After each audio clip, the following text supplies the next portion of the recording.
What if the world as we know it is on the verge of a massive shift?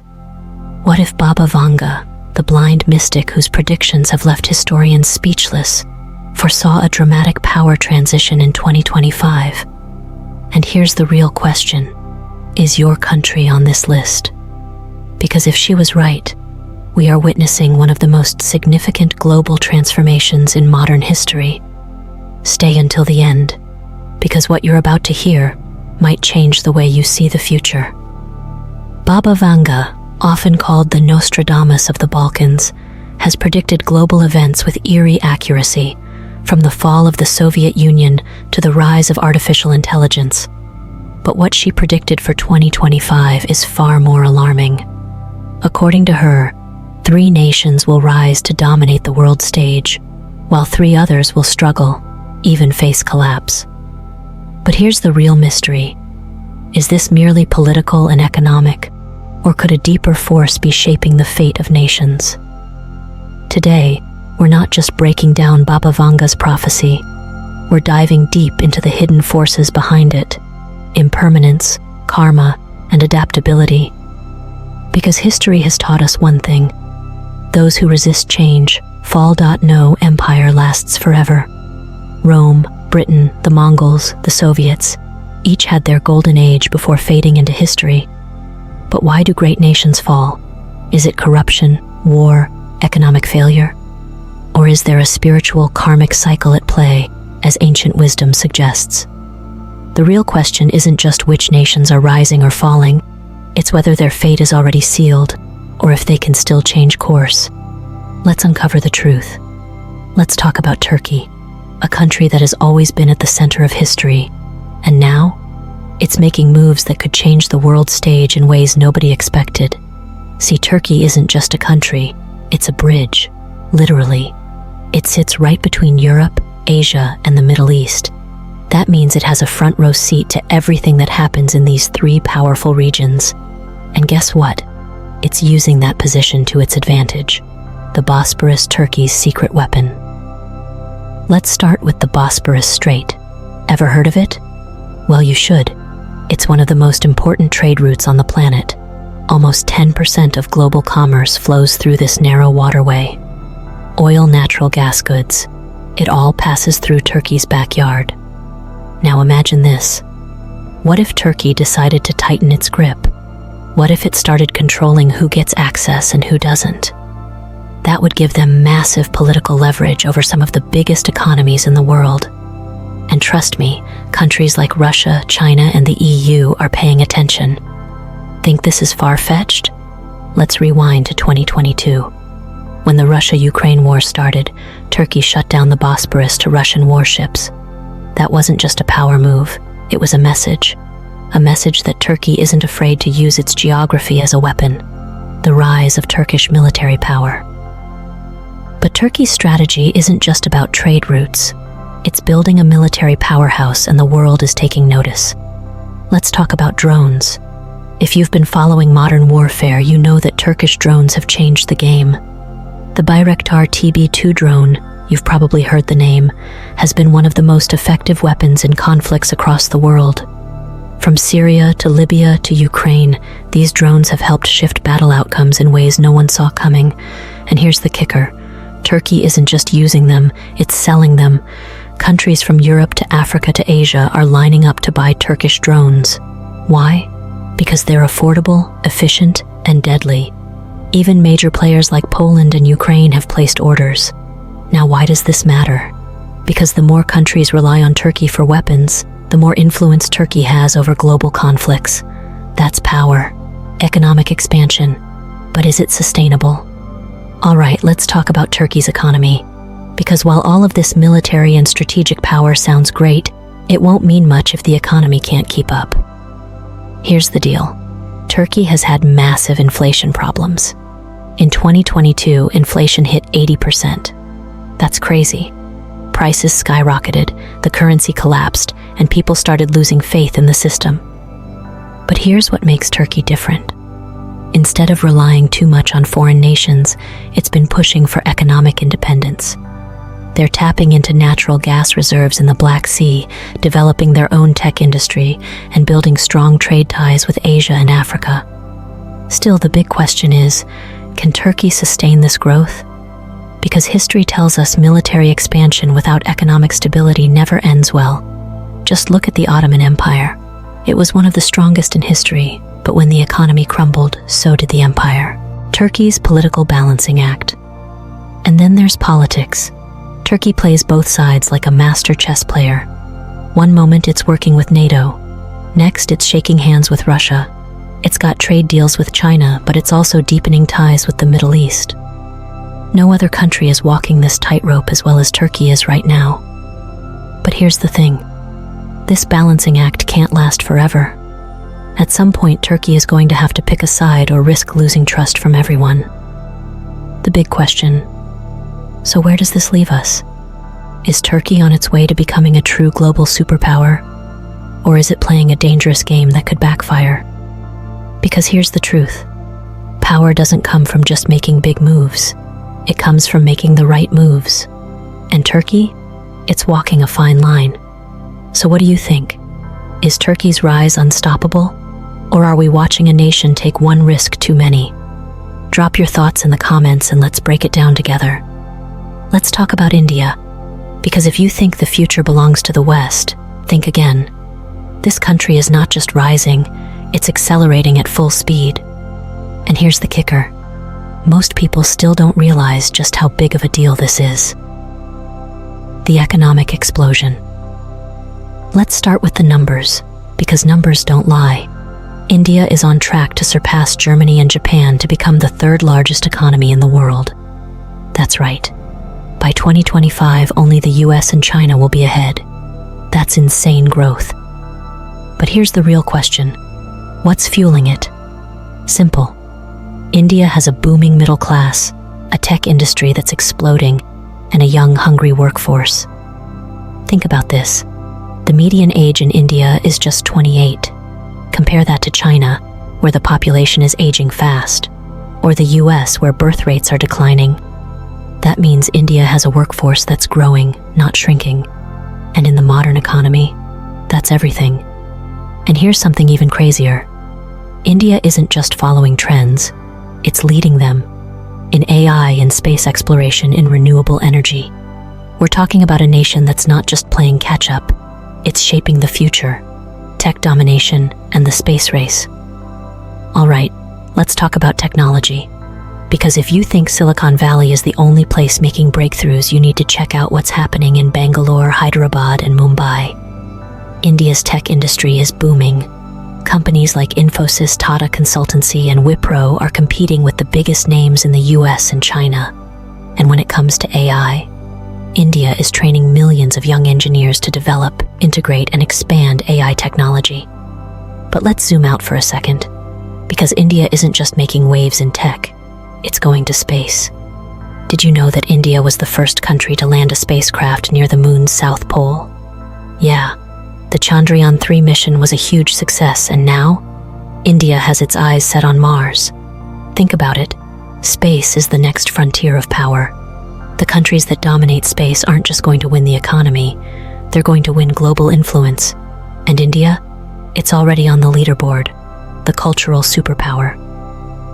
Now let's talk about something that's just as powerful as money or military strength: culture.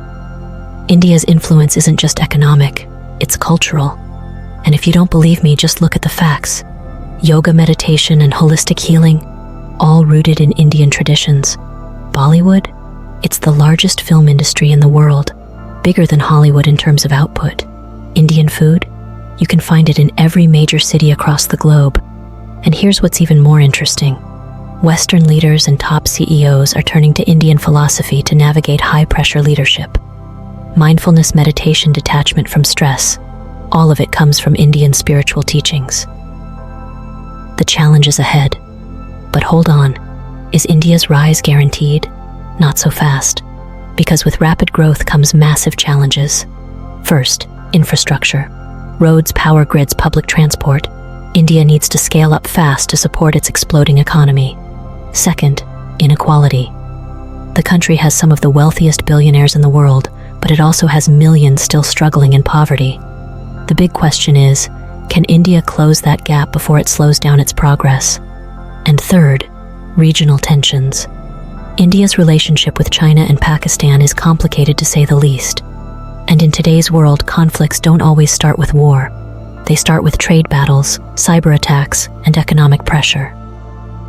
The big picture. So here's the bottom line.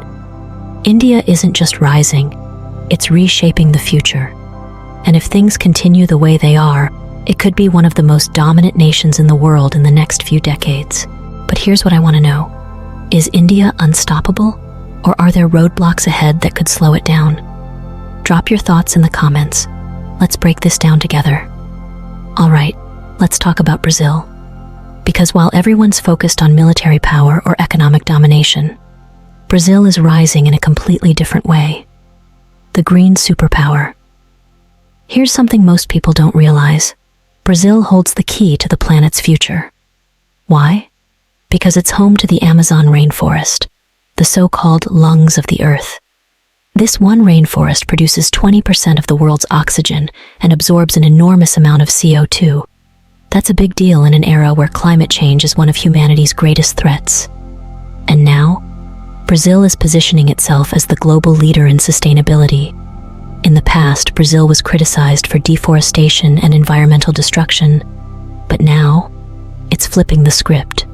The government is enforcing stricter policies, working with international partners, and pushing green technology and renewable energy like never before.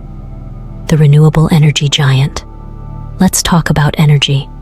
Because while most industrialized nations are still dependent on fossil fuels, Brazil is doing something different. Over 80% of its electricity comes from renewable sources like hydroelectric, wind, and solar energy. It's one of the largest producers of biofuels, turning crops into clean energy. And here's the kicker. Brazil is making billions from it. As the world shifts toward clean energy, countries that lead in sustainability will control the next energy revolution. And Brazil? It's already there. The Amazon, Brazil's greatest weapon. Now let's get into the real game changer, the Amazon rainforest. Brazil is pushing for something called carbon credits. What does that mean? Well, companies and countries pay Brazil to keep the rainforest standing. The logic is simple. Deforestation speeds up climate change, but protecting forests absorbs carbon and keeps the planet stable. And guess what? The US, Europe, and China are all interested in buying these carbon credits. Imagine a future where Brazil becomes one of the richest nations in the world, not by destroying nature, but by preserving it. That's a complete shift in how global power works. The challenge is ahead. But let's not get ahead of ourselves. Brazil's rise is not guaranteed. Corruption is still a major issue. If the government can't manage funds properly, all of this potential could go to waste. Deforestation is still happening. It's slowed down, but illegal logging and land clearing are still threats. The economy is unstable. Brazil has had its fair share of recessions, and political instability could slow progress. So the real question is, can Brazil keep this momentum going? The big picture. Here's why Brazil's rise matters. For the first time, a nation is rising to power not through war, not through economic manipulation, but through sustainability. Brazil isn't just adapting to the future, it's defining it. And that's a power move the world needs to pay attention to. So what do you think? Is Brazil on the verge of becoming the first true green superpower? Or will corruption and instability hold it back? Drop your thoughts below. Brazil's global leverage. Here's something that most people don't think about. Countries that control energy and resources control the world. Look at the Middle East. Oil-made nations like Saudi Arabia and the UAE ridiculously powerful. But oil won't be king forever. Now imagine a world where clean energy and carbon credits are the new oil, and Brazil is sitting on the biggest supply of it. That's a game changer. Major corporations like Tesla, Amazon, and Google are already investing millions into clean energy and sustainability. They're betting on a future where green energy is more valuable than fossil fuels. And Brazil, it's already ahead of the curve, the role of leadership. Now here's where things get tricky. Brazil's future depends on leadership. Past governments have mismanaged resources, leading to economic crashes. Corruption scandals have shaken trust in the system. The big question is, can Brazil's leaders play the long game? Because if they do, this nation could transform from an economic underdog into a global superpower in ways no one ever imagined. The final question. So here's what I want to know. Is Brazil setting itself up for one of the greatest rises in modern history?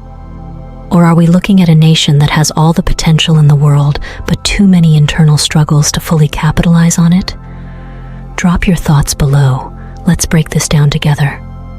All right, let's talk about something most people ignore until it's too late: the fall of nations.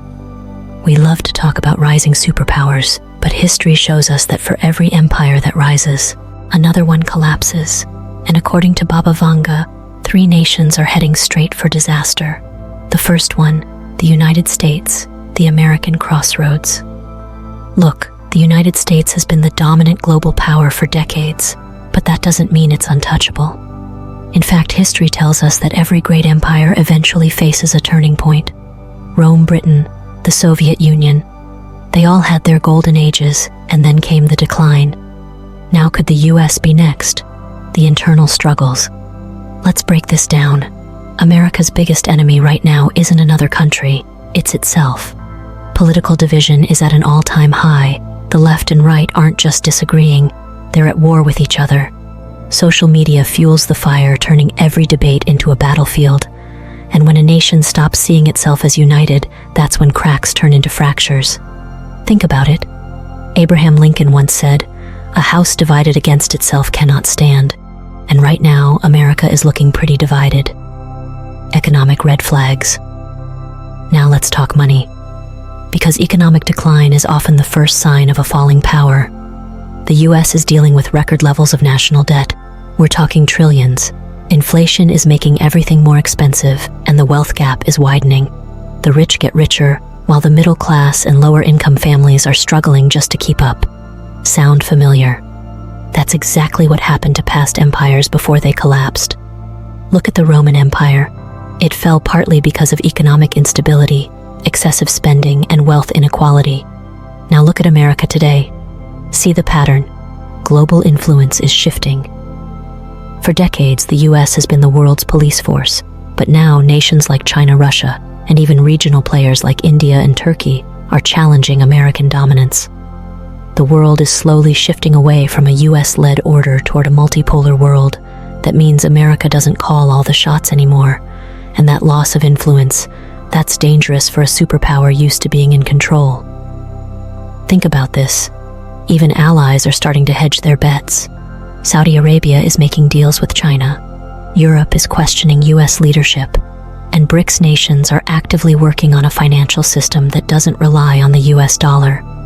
If the dollar loses its global dominance, that's a massive blow to America's economy and influence. The real question. So here's the big question.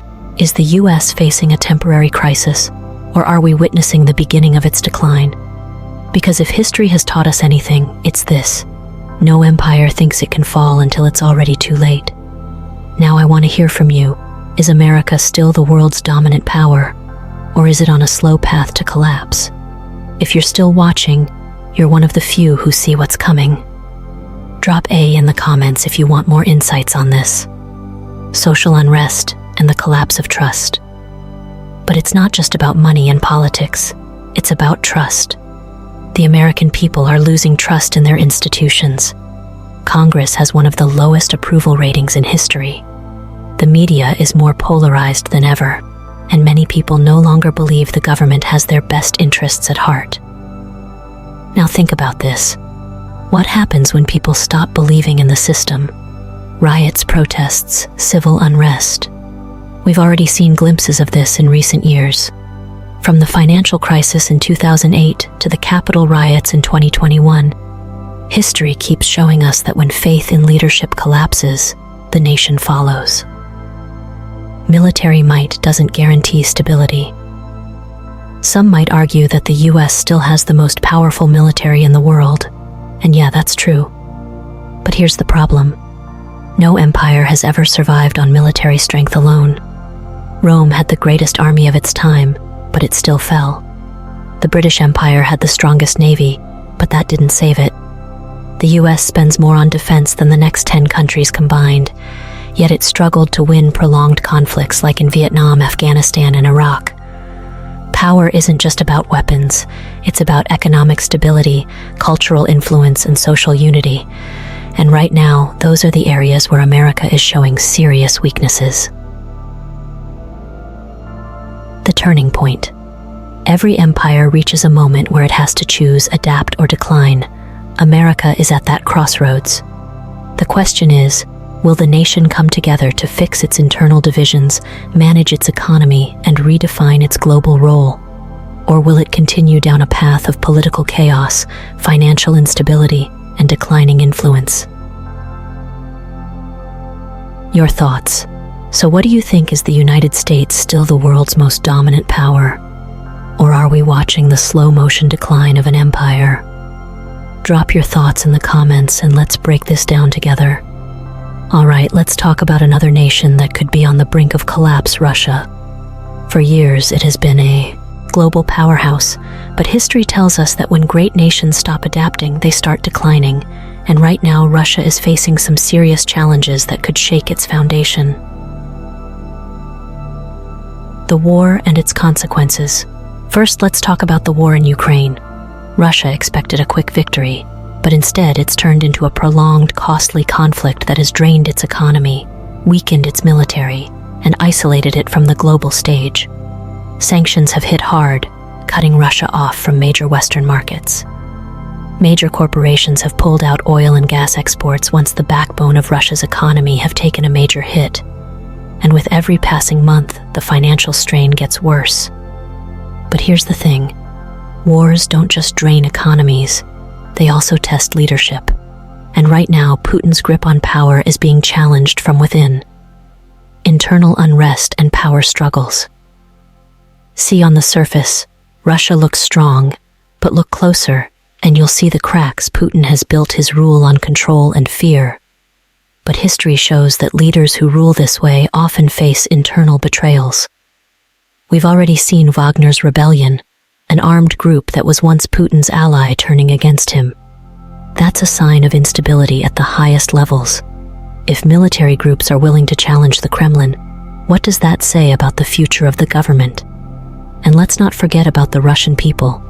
Protests are rising. Thousands of young men have fled the country to avoid being drafted. The economy is suffering and people are feeling the pressure. Even within Putin's inner circle, there are whispers of dissatisfaction. Economic decline.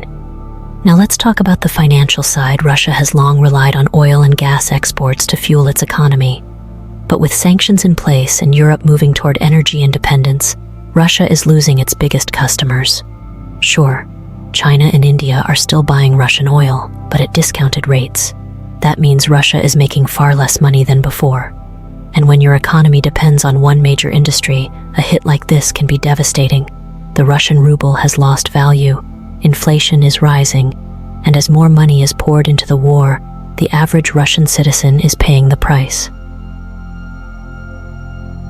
The bigger picture. Russia's future looks uncertain. On one hand, it still has nuclear power and a strong military presence, but on the other hand, it's facing economic collapse, internal power struggles, and growing dissatisfaction among its people. And here's the big question. Will Russia survive this period of instability and come out stronger? Or are we witnessing the slow unraveling of a global giant? What do you think? Is Russia still a superpower, or is it headed for collapse?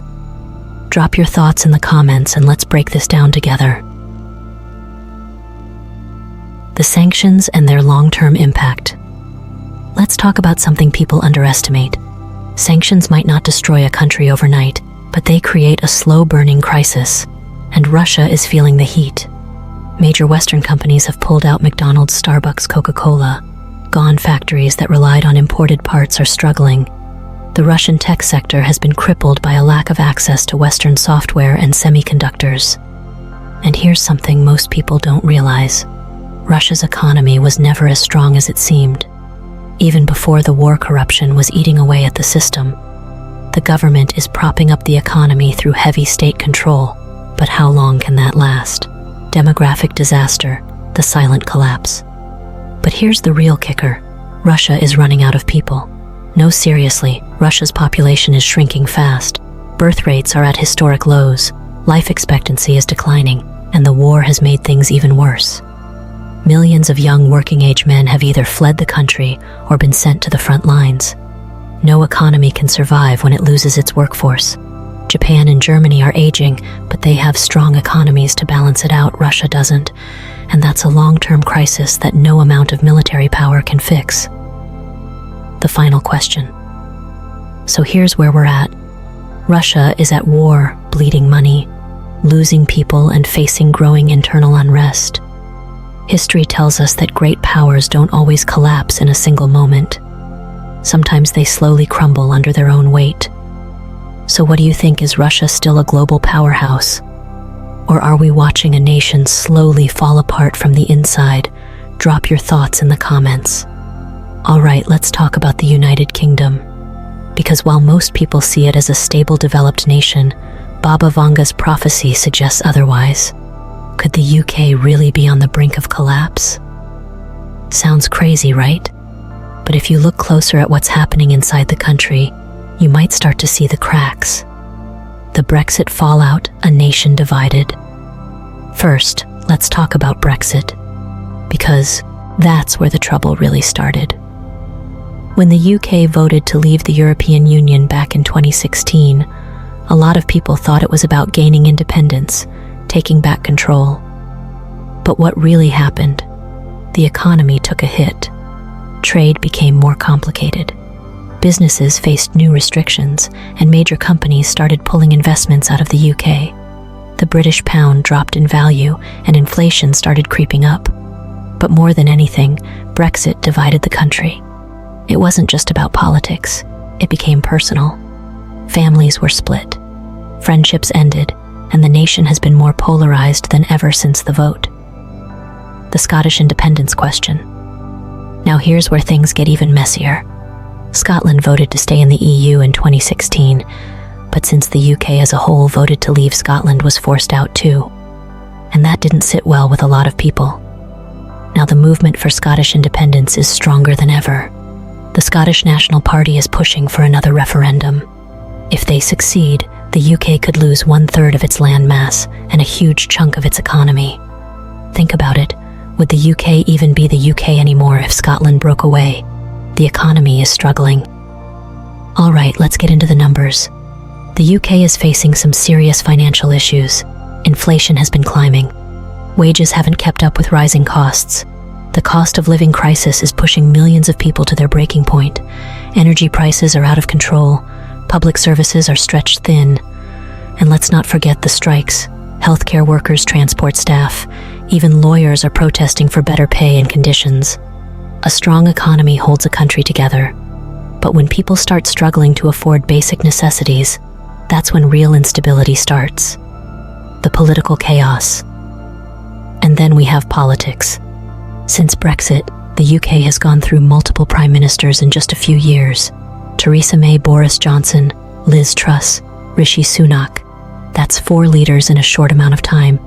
Each one faced massive challenges, but none have managed to bring real stability. When leadership is weak, when governments keep changing, and when people lose faith in their leaders, the country starts to fall apart. The final question. So here's what we need to ask. Is the UK simply going through a rough patch, or is it heading towards something bigger? Is it possible that we're watching a once powerful nation slowly unravel? What do you think? Drop your thoughts in the comments, and let's break this down together. The Northern Ireland dilemma. But wait, there's more. Northern Ireland is another ticking time bomb. The Good Friday Agreement brought peace after decades of conflict between unionists and nationalists. But Brexit changed everything. Now there's a real chance that Northern Ireland could reunite with the Republic of Ireland. For some, that would be a victory. For others, it would mean the breakup of the UK as we know it. And let's be real. If Scotland and Northern Ireland both leave what's left just England and Wales, would that even still be called the United Kingdom? Declining global influence. And here's the part nobody likes to talk about. The UK used to be a global powerhouse, but that influence is fading fast. Once upon a time, Britain ruled over vast empires and shaped world events. Now it's struggling to hold itself together. Countries like China, India, and Brazil are rising. Meanwhile, Britain's role on the world stage is shrinking. The special relationship with the US isn't as strong as it used to be. The European Union has moved on, and Britain's economy just isn't what it once was. The final question. So here's where we're at. The UK is facing internal fractures, economic struggles, and declining global influence. The big question is, will the UK find a way to hold itself together? Or are we witnessing the slow motion breakup of a once great nation? What do you think? Is Britain still a world power? Or is it just trying to hold on? Drop your thoughts in the comments and let's break this down together. So here we are, standing at the crossroads of history. Some nations are rising while others are struggling to hold on. But what does this mean for the future of our world? If Baba Vanga's prophecies hold any truth, then 2025 isn't just another year. It's a turning point. A moment where the global balance of power begins to shift in ways we may not even fully understand yet. Look around you. The signs are everywhere. The cracks in old empires, the ambition of rising powers, the tension between innovation and tradition. This isn't just about politics or economics. It's about how history is unfolding right before our eyes. And here's the question that matters most. Are we prepared for what's coming? Are we just watching history happen? Or are we ready to take control of our own destiny? Think about it. Every great shift in history started with a moment just like this. A moment where the world was on the edge of something new. Some saw the signs early. They adapted, evolved, and thrived. Others ignored them and faded into history. So the question is, which side are we on? Are we seeing the rise of a new world order or the collapse of the old one? The truth is, the future isn't just decided by governments or economies. It's decided by the choices we make every day. This is more than just a discussion about nations. It's about understanding change, recognizing opportunity, and deciding what role we want to play in shaping the world ahead. What do you think? Is Baba Vanga's prophecy unfolding before our eyes? Are we seeing history repeat itself? Or is this the start of a new world order? And most importantly, does fate control nations? Or do nations control their own fate? Here's the thing. No empire lasts forever. But here's the twist. Some nations learn from history, while others are doomed to repeat it. If you're watching this right now, you're already ahead of the curve. You're thinking about things most people ignore until it's too late. And that means you have the power to see the world differently, to understand the patterns before they become headlines. If Baba Vanga was right, what should we do to prepare for this? Drop your thoughts in the comments. Let's get the discussion going. Which country do you think will surprise us the most in 2025? If you found this fascinating, don't forget to like, share, and subscribe. The future is shaped by those who dare to question it. Stay curious, stay wise,